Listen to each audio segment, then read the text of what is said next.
हाथी दांत डील बेले माड़ी बसिला एसटीएफ।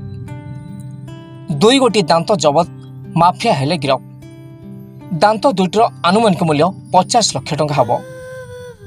बौद्ध जिला आदर्श थाना टेलीबंध छक निकट में माड़ी बसिला STF team. Bhubaneswar STF team नेतृत्व ने DSP Rashmi Ranjan Pattanaik, inspector Jitu Mohan Besra. Team हाथीदांत माफिया प्रमोद परिड़ा को 2 गोटी हाथीदांत सहित गिरफ करछंती। विशेष सूत्र खबर पाई एसटीएफ टीम 2 दिन धरी बौद्ध अंचल में थिला बेले प्रमोद को बौद्ध आदर्श थाना तेलीबंध छक निकट में हाथीदांत डील करथिला बेले एसटीएफ टीम माड़ी बसथिले। आशय मान को बौद्ध एसीएफ को हस्तांतर कर दोषी उपरे कार्यानुष्ठान ग्रहण करने एसटीएफ टीम पक्षरु निर्देश दिया सूचना मिली।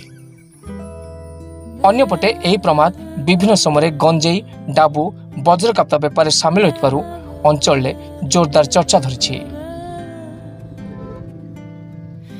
बौद्धरू आबू खान को रिपोर्ट।